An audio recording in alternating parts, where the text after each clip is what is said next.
Assalamualaikum warahmatullahi wabarakatuh. Berjumpa lagi dengan Bang Diko. Kali ini Bang Diko akan melanjutkan cerita yang kemarin.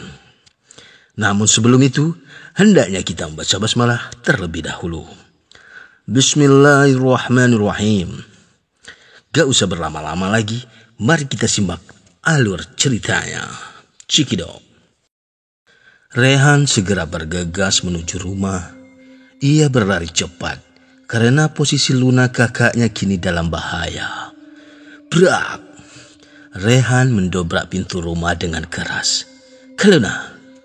panggil Rehan. Ia berniat ingin mengatakan bahwa perempuan bersama ayahnya itu bukanlah ibu mereka yang sesungguhnya. Namun saat Rehan menaiki tangga ingin menuju kamar Luna, tiba-tiba terdengar suara teriakan. "Ah!" Terdengar suara teriakan Luna yang kesakitan. Rehan meyakini bahwa teriakan itu berasal dari dalam kabin. "Luna," ujar Rehan. Ia terkejut tak kala melihat gumpalan asap yang berasal dari dalam kabin. Tanpa berpikir panjang lagi, Rehan pun segera bergegas menuju ruangan bawah tanah itu. "Papa, apa yang Papa lakukan?" Terlihat Perdi sedang memegangi dirigen minyak tanah. Rehan kemudian berlari ke arahnya. Ia tidak habis pikir jika sosok yang selama ini sangat dihormati tega membakar hidup-hidup anaknya sendiri. Rehan marah. Ia lalu mendorong tubuh Perdi hingga tidak sengaja hal itu membuat sang ayah terjerumus ke dalam kobaran api. "Ah!" pekik Perdi. Rehan dibuat dilema yang mana harus diselamatkan terlebih dahulu. Kobaran api ini semakin lama makin membesar. Ia mengambil apa saja yang bisa dipakai untuk memadamkan api ini. Seketika Rehan melihat karung goni yang tergeletak di sekitarnya. Ia mencoba memukul-mukul api tersebut dengan karung itu. Tapi itu tidak berhasil membuat apinya padam. Tidak banyak waktu untuk berpikir. Rehan kemudian menarik tubuh ayahnya keluar dari dalam kobaran api. Lalu ia mempertaruhkan nyawanya untuk menyelamatkan Luna. Sialnya, tangan Luna diikat dengan rantai besi di tiang kabin. Hal itu membuat Rehan kewalahan. Bagaimana ia harus menyelamatkan sang kakak, sementara api semakin membuatnya terdesak. Beruntung, di sekitarnya terdapat sebuah kapak besi. Ia mengayunkan kapak itu dengan kekuatan penuh. Rantai itu pun putus. Rehan kemudian mencelupkan karung goni tersebut ke dalam ember yang berisi air. Dengan cepat ia memeluk tubuh Luna dengan karung itu, lalu merangkulnya keluar dari kobaran api. Beruntung, si jago merah belum sempat melahap tubuh Luna. Kalau tidak, mungkin sang kakak telah tewas dengan cara terpanggang. Luna pun bisa diselamatkan walau dalam keadaan tidak sadar diri. Tapi nahasnya, Rehan tidak sempat menyelamatkan sang ayah. Perdi yang seluruh pakaiannya sudah terbakar api berusaha memadamkannya dengan cara berguling-guling di lantai. Tapi tidak berhasil. Perdi pun tewas dengan api yang masih membara di tubuh. Sejurus kemudian, Anjelir berubah ke wujud aslinya. Ia menghampiri Perdi yang telah tewas terpanggang api itu, lalu kemudian memakan daging-dagingnya. Dalam seketika itu pula, Anjelir berubah menjadi sangat cantik. Rehan terkesiap ketika melihat sosok Anjelir yang telah berubah sangat cantik. Dari sana ia mulai tahu bahwa perempuan cantik yang sering dilihatnya bersama sang ayah ternyata adalah Anjelir. Dari kejadian itu pula terungkap bahwa keluarga Mbok Roro mengalami nasib yang serupa. Maka dari itu, ia memancing makhluk penghuni danau tersebut dengan mempertaruhkan nyawa Cantika untuk membalaskan dendamnya. Tapi nahasnya, alih-alih bisa membalaskan dendam, keduanya malah tewas di tangan penghuni danau. Melihat Anyelir yang telah berubah ke wujud aslinya, Rehan kemudian meletakkan Luna di atas kursi goyang di depan televisi. Ia berniat untuk mengakhiri duka nestapa yang telah merenggut nyawa kedua orang tuanya. Saat Anyelir sedang bercengkrama menggerogoti tubuh Perdi, saat itu pula Rehan memukulinya dengan kayu persegi. Menyadari bahwa dirinya diserang, Anyelir menghentikan pergulatannya. Perempuan iblis itu bangkit lalu mencekik leher Rehan hingga tubuhnya terangkat. Kemudian ia menghempaskan tubuh Rehan ke dinding. Rehan pun terhempas dan mengalami sesak di bagian dada. Sosok Anyelir kemudian menghampiri Luna yang masih belum sadarkan diri duduk di kursi.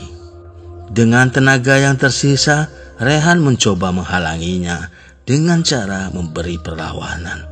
Hanya dengan mengacungkan tangan saja, Anyelir sudah mampu membuat Rehan tak berdaya. Rehan kehabisan akal. Ia sadar bahwa perempuan itu bukanlah tandingannya. Saat Rehan masih tersandar di dinding, Anyelir merangkak naik dinding melewati plafon. Lalu dengan posisi kepala di bawah, ia menghampiri Rehan. Perempuan iblis itu memperlihatkan wajah buruknya tepat di depan wajah Rehan. Rehan hanya bisa memejamkan matanya rapat-rapat. Sepertinya ia tidak sanggup bila harus melihat wajah perempuan itu dalam posisi dekat. Hanya dengan memperlihatkan wujud aslinya saja, Anyelir sudah mampu membuat Rehan mengalami rasa jijik yang luar biasa. Ketika Rehan sedang bergelut melawan rasa jijik yang menyergap, tiba-tiba terdengar suara gamelan yang dipukul secara terus-menerus. Suara tersebut memancing perhatian Anyelir. Ternyata yang melakukan semua itu adalah Luna. Rupanya ia telah siuman dari pingsannya. Kemudian Luna secara tidak sengaja ia menyenggol sebuah gamelan. Sangat mengetahui bahwa Anyelir tidak bisa mendengar suara gamelan, Luna memukul benda bulat itu secara terus-menerus. Semasa hidupnya dulu, Anyelir adalah seorang sinden. Ia mengalami trauma terhadap suara gamelan karena benda bulat yang terbuat dari besi itulah yang telah mengakhiri hidupnya. Sebagai seorang sinden di masa hidupnya dulu, Anyelir sangat gemar mengkoleksi benda tersebut, hingga banyak terdapat gamelan berukuran raksasa dipajang di sudut-sudut rumahnya. Hingga suatu hari, gamelan berukuran raksasa tiba-tiba menggelinding dari lantai atas hingga melewati tangga dan menabrak Anyelir yang kala itu sedang memasak di dapur. Nahasnya, minyak goreng yang mendidih menyirami tubuh. Lalu kemudian api yang berasal dari kompor membakarnya. Dan Tuan Pemburen yang datang ingin menolong ikut tewas. Tidak hanya itu, anak dan istri Pak Roy yang bekerja di sana juga mengalami nasib yang serupa. Kejadian itu membuat Anyelir memiliki trauma terhadap suara gamelan. Anyelir yang berparas cantik tersebut ternyata dikarenakan oleh susuk yang tertanam di beberapa bagian tubuhnya. Dengan kondisi yang tidak lagi cantik akibat terkena luka bakar, ia pun memperdalam ilmu hitam. Anyelir bisa kembali cantik bila dirinya memakan tubuh manusia yang telah dibakar terlebih dahulu. Maka dari itu, Anjelir menggali semua makam di lokasi terlarang, tempat di mana Rehan dan Luna berjumpa dengan Pak Roy dulu. Ia kemudian membakar semua jenazah keluarga Pak Roy yang dimakamkan di sana, lalu memakannya. Namun, hal itu hanya bisa membuatnya cantik di waktu tertentu saja.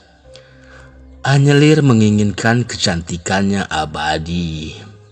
Ternyata, untuk menyempurnakan ilmunya, Anjelir harus mencari manusia yang masih hidup untuk menjadi korban sebagai sesembahannya. Kematian keluarga Tuan Panburen yang terbilang tidak wajar terdengar sampai ke telinga seorang sutradara film. Ia berkeinginan untuk membuat film horor di rumah itu. Hal itu membuat Anjelir senang karena ia tidak harus bersusah payah mencari korban untuk ritual sesembahannya. Di dalam skenario film dituliskan cerita tentang keluarga Mbok Roro. Benar apa yang dikatakan Perdi beberapa waktu lalu, bahwa buku yang ditemukan Rehan dan Luna di ruangan rahasia itu sebenarnya adalah sepenggalan kumpulan naskah cerita film yang akan dibuat. Demi menghasilkan karya terbaiknya, semua tokoh dalam film diperankan oleh satu keluarga, yaitu Herman, Roro, dan Naomi. Alur cerita yang awalnya hanya dirangkai karangan fiksi semata. Semua adegan pembunuhan di dalam kaset DVD yang ditonton Perdi saat ia baru datang kemarin benar-benar terjadi secara nyata. Ternyata semua kejadian itu dikarenakan ulah Anjelir si penghuni danau. Bahkan semua orang yang terlibat dalam perbuatan film tersebut tewas satu persatu saat sedang mandi di danau. Semuanya tenggelam dan tidak pernah kembali lagi. Yang hidup hanyalah Mbok Roro seorang diri. Kematian semua anggota keluarganya membuat jiwa Mbok Roro terguncang. Hampir setiap malam ia mendatangi kuburan suami dan anaknya. Di sana Mbok Roro menangis meratapi kepergian anak sematawayangnya itu. Waktu berjalan begitu cepat. Tanpa terasa kepergian sang keluarga tercinta sudah 3 tahun lamanya. Namun selama itu pula ternyata Mbok Roro belum bisa mengikhlaskan kepergian Arumi, anak sematawayangnya.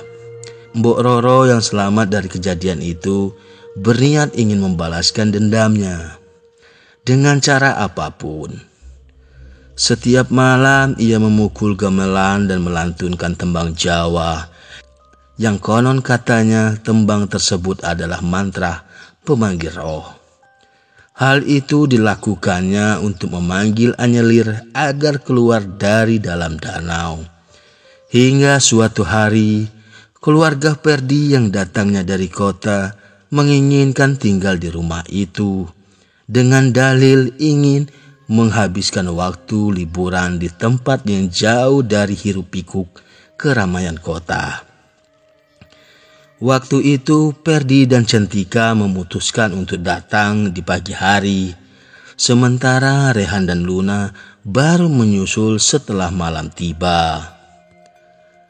Karena rumah sudah ada penghuninya, Mbok Roro pun berpamitan pulang ke rumah saudara untuk beberapa hari. Ternyata itu hanya alasan saja. Mbok Roro pergi ke suatu tempat yang terkenal dengan keangkerannya. Ia meminta petunjuk dari tempat itu untuk mengalahkan Anjelir, sosok penghuni danau yang telah merenggut nyawa suami dan anaknya. Di sana Mbok Roro mendapatkan bisikan gaib yang mengatakan bahwa Anjelir sang penghuni danau bisa menampakkan wujudnya bila ada tumbal. Mbok Roro yang juga memiliki kemampuan dalam hal gaib memilih menumbalkan Cantika untuk bisa melancarkan misinya. Ia tidak tega jika harus menumbalkan Luna, karena menurutnya setiap kali ia menatap Luna, ia selalu melihat sosok anaknya di dalam diri Luna. Suara gemelan yang dibunyikan Luna membuat Anyelir berteriak kesakitan. Ia kemudian mengeluarkan senjata andalannya, yaitu suara yang melengking. Lengkingannya membuat Luna merasakan sakit di bagian mata dan telinga. Sejurus kemudian, kedua inderanya itu mengeluarkan darah. Mengetahui bahwa Anyelir memiliki kelemahan tidak bisa mendengar suara gamelan, Rehan pun bangkit. Namun saat ia ingin bangkit, tidak sengaja ia seolah merasakan ada sesuatu di area belakangnya. Benar saja, ternyata di belakang Rehan terdapat lemari besi yang berisi banyak gamelan. Dari yang kecil sampai yang besar pun ada. Rehan pun mengambil gamelan yang berukuran paling besar. Lalu kemudian ia memukulnya dengan kapak besi dengan sangat keras. "Ah!" Anyelir berteriak histeris tak kalah mendengar suara gamelan yang dibunyikan oleh Rehan. Tidak lama tiba-tiba derigen yang berisi minyak tanah meledak. Hal itu membuat api berkobar semakin membesar. Menyadari rumah akan hangus terbakar, Rehan dan Luna segera keluar sambil terus memukuli gamelan yang mereka bawa. Saat keduanya sampai di luar, semua bagian rumah telah seutuhnya dilahap oleh api. "Ah!" Terdengar teriakan Anyelir di detik-detik terakhir sebelum api melumat habis rumah itu. Seketika itu pula warga yang tinggal tidak jauh dari sana melihat ada gumpalan asap. Mereka pun berdatangan. Di antara banyaknya orang yang datang, terdapat seorang perempuan yang sebaya dengan Cantika. "Kalian tidak apa-apa?" tanya wanita itu. "Kami tidak apa-apa," jawab Rehan. "Maafkan, karena ingin menolong saya dari ketidakadilan, Mas Perdi mempertaruhkan nyawa keluarganya," ujar perempuan itu. Luna dan Rehan heran mendengar permintaan maaf dari wanita ini, karena memang keduanya tidak mengenalinya. "Saya Lilis, anak Pak Roy. Beberapa hari lalu Mas Perdi mengirimkan email ke pihak kepolisian atas hasil dari penelitian beliau. Saya terbukti tidak bersalah dan saya dibebaskan dari hukuman penjara yang telah saya jalani 5 tahun dari masa hukuman 15 tahun. Rehan dan Luna menitikkan air mata mendengar penuturan Lilis. Ternyata sebelum meninggal dunia, Perdi sempat melakukan perbuatan baik. "Semoga beliau tenang di alam sana," timpal Lilis. "Amin," jawab orang banyak. Rehan dan Luna selamat dari kematian, walau harus kehilangan kedua orang tuanya. Keesokan harinya, Rehan dibantu warga juga tim SAR mengambil semua jasad yang telah menjadi tengkorak dengan cara menyelam ke dasar danau. Semuanya dimakamkan dengan layak. Setelah proses pemakaman selesai, Rehan dan Luna pun kembali ke kota tanpa kedua orang tuanya. Tapi sayangnya mereka tidak sadar bahwa jasad-jasad tersebut dimakamkan di lokasi terlarang, tempat yang dimana saat nisannya dicabut, maka mayat-mayat itu akan bangkit menjadi zombie. Saat semua orang kembali ke rumah masing-masing, saat itu pula burung-burung gagak hitam berdatangan ke lokasi makam keramat itu. Begitulah alur ceritanya. Mohon ambil yang baiknya saja dan buang yang buruknya. Saya Sultan Diko mengucapkan banyak terima kasih. atas semua pendengar yang telah mengikuti alur ceritanya. Semoga kita semua selalu di dalam lindungan Allah Subhanahu wa Ta'ala, dimurahkan rezekinya dan dimudahkan dalam berusaha. Amin. Sampai jumpa lagi di kisah-kisah selanjutnya. Wassalamualaikum warahmatullahi wabarakatuh. Walhamdulillahirabbil alamin.